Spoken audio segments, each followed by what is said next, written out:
Good morning, beautiful students. Welcome back. Today we've got a new and exciting ceramics project. It's going to be using two of our different hand building techniques to create something you've probably not heard of before. It is a spirit house.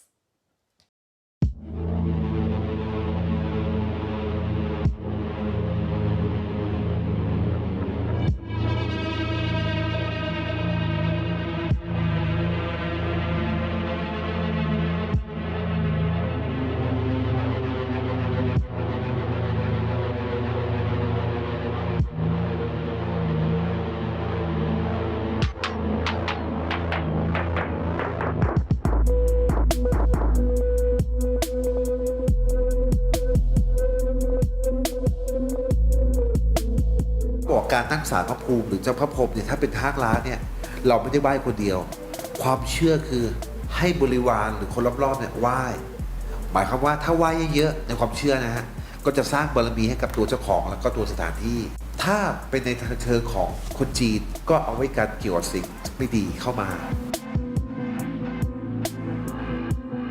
นั้นการตั้งศาลพระภูมิพระพรหมเจ้าที่เนี่ยไม่ได้เริ่มจากศาสนาพุทธนะครับฉะนั้นพระไตรปิฎกเนี่ยหรือพระพุทธเจ้าไม่ได้สอนให้เราไหว้ศาลเทพศาลเจ้าตั้งศาลเนี่ยเป็นความเชื่อส่วนบุคคลความเชื่อพวกนี้เริ่มจากศาสนาพราหมณ์ฮินดูเนี่ยเข้ามาเผยแพร่จะมีอยู่3หลัก The first type of spirit house is the Freifraum. These are large-scale public statues in which anyone can bring offerings such as fruit or flowers. The next type is the Fra Fum, which would be placed outside of someone's house to protect them from negative energy or ward off any bad spirits. The last type of spirit house is the Sanjiaoti, which would be a small spirit house placed inside the home, and it is decorated with items that would help the family remember their ancestors or relatives that are no longer with us. Once you've decided which type of spirit house you're going to build, you can start thinking of how creative you want to get. You can make a spirit house that is inspired by some of the more traditional structures that we've seen in this video. Or you can get as unique and as creative as you want. Look at some of these non-traditional examples. Think about the type of spirit house you are going to be building and see how you can represent that. Also, never forget the requirements of the project.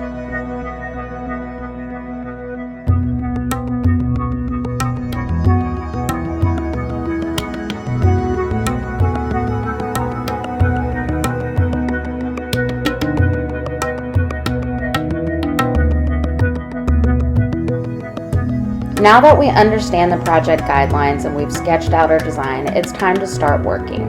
The first thing you want to do is make a template, just like you've done in your other slab building projects. Next, you're going to roll out your slabs and put your template on there and cut it around it, just kind of like a cookie cutter. Make sure you put your flat pieces in between 2 pieces of wood or 2 magazines, anything with a little bit of weight on it so that they start to dry flat and the edges don't curl. Now it's time to move on to the other hand building technique you're going to use, either coils, pinch pots, or both. Alright, now it's time for the most difficult part, assembling all of the aspects of your project together. Make sure that your clay is leather hard before you start joining your pieces, because you don't want your project to fall apart or give in because the clay is too soft.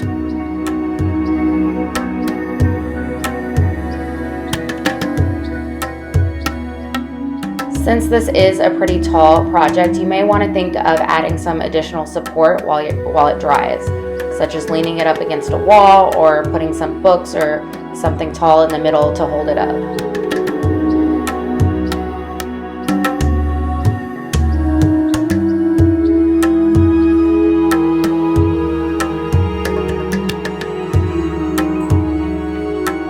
Now our bisque is out of the kiln and ready to be glazed. Remember, always 3 coats or more. Now we get to add embellishments. These could be anything from beads to feathers to fake flowers. Just get creative and have fun. I used hot glue to attach mine. I think that's the best way to go here. Can't wait to see yours.